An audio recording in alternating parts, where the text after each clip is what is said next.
In fact, he's just toying with all of you, stomping his feet to start the show.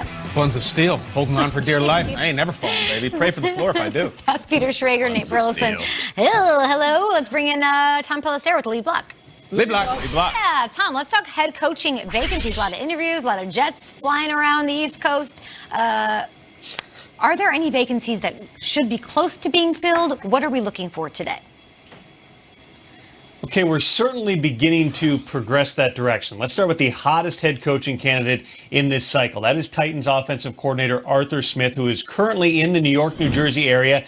Had dinner with Jets brass last night. They're continuing to meet today. Then Smith is going to fly down to Florida and meet with the Eagles. All this after Smith had a meeting yesterday, a second interview with the Falcons. He also has a Lions interview, a second interview scheduled on Friday. Intends to take all of those before making a decision. Meanwhile, 49ers defensive coordinator Robert Saleh is currently in Florida meeting with the Eagles after his second interview yesterday with the Jets. The Eagles, who just fired Doug Peterson a few days ago, casting a wide net in their search. One interesting interview slip that went out this morning for Cowboys offensive coordinator Kellen Moore, who, of course, just signed a contract extension with their division rivals in Dallas. Meanwhile, the Texans have rebooted their head coaching search after signing general manager Nick Caserio. They put in an interview slip for Rams defensive coordinator Brandon Staley, one of the up-and-coming assistants in the league. And of course, we remain on Urban Meyer watch. As we said on the show an hour ago, all indications are it is Meyer's job with the Jaguars if he wants it. The sides have spoken for weeks. We continue to await word on whether they can strike a deal. Okay? Appreciate the updates all around. Keep your eyes here on NFL Network, on NFL Media, NFL.com for all the latest as we look to fill some of those vacancies and as we look ahead to the divisional round. Thank you so much, Tom. The road to Super Bowl 55 does continue this weekend. It's the divisional playoffs, the momentum building, pressure at an all-time high. And it's Little League high, Big Chew. Oh, yeah, big time. That's where it is. It's right here. Saying, Final 8 teams looking to punch their ticket to Championship Sunday. The divisional playoffs presented by Intuit TurboTax Live. The action kicks off Saturday at 4:30 p.m. Eastern. Now, when the Browns go to Arrowhead on Sunday, they are bringing some serious talent in the backfield. We talked about it at the top of the show. Nate Burleson talking about Nick Chubb, Kareem Hunt running on this team, time of possession and all of that. Well, Chubb told reporters yesterday that he and Hunt cannot wait to hit the field against KC. Kareem talked about the game all year like he knew it was going to happen. I mean, he's excited for it. I'm excited for him. I'm excited to watch him go out there and play. And, he's ready for it. And we're ready for it, too. Time for the Roto Thursday. Yeah, let's look at the Browns' backfield, everybody. Which duo has the bigger impact on Sunday? Is it Chubb and Hunt or Tyreek Hill and Travis Kelce? Nate, break it down. I'm going Tyreek Hill and Travis Kelce. They're phenomenal, and they don't get enough respect. And I'm just talking about, like, the best tight end or the best receiver in the business. Just this duo in particular. How often do you have two game breakers that at any moment can change how the complexion of the game is going? Look at Travis Kelce last year in the playoffs. They were down in that Houston game. They wouldn't have came back in that game if he didn't have those 3 touchdowns. Tyreek Hill at any given moment can bust open the game, which makes it a lot easier for everybody else. For me, it's an easy answer. Even though I love Hunt and Chubb, I'm going with Hill and Kelce. All right, the question, though, Nate, to me, I'm looking at it in a different way. Who has the bigger impact on Sunday? If the Chiefs find a way to silence Chubb and Hunt, it's over. Like, I don't see Baker throwing for 500 yards and competing with Mahomes in a shootout. Chubb and Hunt are going to be the story for me. If you isolate Hill and Kelce, you can still lose with Watkins and Hardman. And, oh, wait, there's Anthony Sherman with a shovel pass. Like, I feel like Chubb and Hunt are the bread and butter here.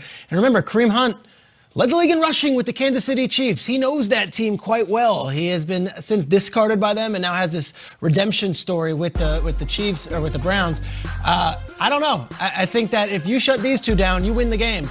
You shut down Hill and Kelce, and good luck trying to do that. Chiefs still might beat you.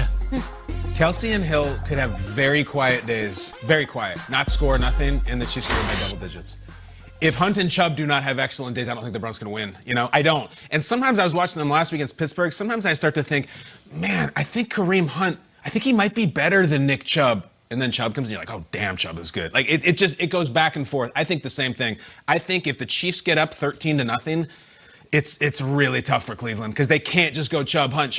I think it's those guys. I think they're more. I think Kelce and Hill are obviously more spectacular and better, but Chubb and Hunt control the whole game. Maybe the whole AFC right now. It's crazy. I remember weeks ago, maybe a month ago, you showed that full screen of Hill and Kelce being the 1 and 2 leading receivers. They missed Week 17, and they're still both top 10 in receiving yards and touchdowns for this Kansas City Chiefs team that maybe isn't getting enough respect going into the divisional round. All right, in the NFC, Rams-Packers, they kick it off. That one is on Saturday. If you watched Whiteboard Wednesday on our show yesterday, you know it's just the Terminator up against Sarah Connor. So who is the scarier Aaron up in Lambeau? Is it Donald or is it Rodgers? Peter. All right, I think it seems like if they're in a street fight, you'd probably take Aaron Donald, but Aaron Rodgers touches the football every single play. Aaron Donald does not. Aaron Rodgers controls the pace. Now, Donald's a disruptor. He's great. He's maybe the best to ever play defensive tackle in the entire NFL. He's a Hall of Famer, first ballot per Aaron Rodgers. But Rodgers will kill you. He'll kill you on a 3rd and 11. He'll kill you on a 4th and 5. And he touches the ball every single play. So who do I get scared of more? I've seen the Rams lose despite Aaron Donald having fantastic games. When Aaron Rodgers is on, good luck. If I'm a defensive coordinator, I am not sleeping. Brandon Staley, you've had a great year. You're going to interview for all these jobs. I don't know if you should be thinking about those or if you should be worrying about this. Aaron Rodgers, to me, is the scariest player in the NFL right now, and he's scarier than the other Aaron. Aaron Rodgers is unconscious right now. He is out there doing stuff that we haven't seen him do, even at this age. It's kind of like watching LeBron. Did you see LeBron the other day shoot that 3 and turn around, look at the bench? He's I've never seen that in an NBA game. At this age, LeBron is doing that? In the corner. I can see if it's early on in your career. That's Aaron awesome. Rodgers. And I've said this time and time again. When Aaron Rodgers is smiling, he is the worst villain in all of sports. And right now, he's having more fun than he's ever had. He's spreading the ball around. He's loving this offense. And as much as I can appreciate Aaron Donald, you can double team him, you can triple team him, you can send him running back out the backfield to chip him, even put that elbow right in that rib cage that isn't so sore. If you don't get to Aaron Rodgers and he remains clean and that jersey is sparkling at the end of the game, he's going to cook you, period. Lest anyone did not see what Nate is talking about. LeBron shoots a corner 3. The second it leaves his hand, he does a full 180, not even looking at talking to his guys on the bench, and then he never looks back. Still doesn't address it. He doesn't ever look. He just runs down the. It was even for LeBron. It was awesome. I don't think it. I'm gonna be a wise ass here.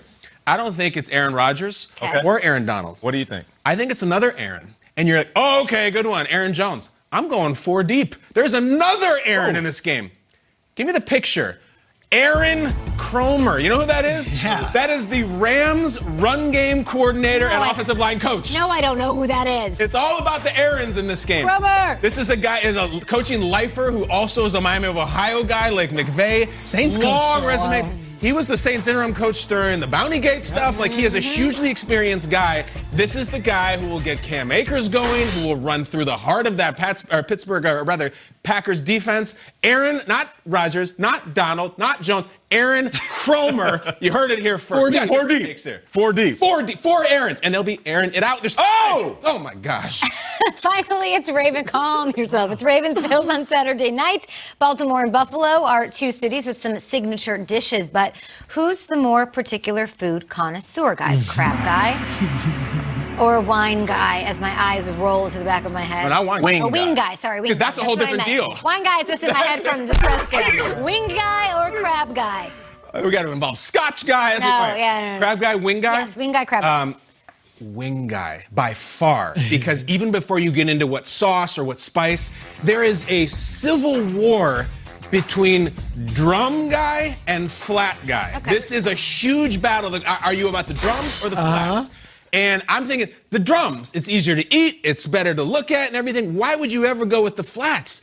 Drums get a little knuckly. Drums get a little dry. Okay. The flats have better flavor. This is a thing that is like, it's a Capulets and the Montagues online is the drum or flats. So I would say, since they're that opinionated, not even about the flavor, but about the vessel itself, I think it is. You didn't even get into blue cheese or ranch guy. No, never celery or carrots. No.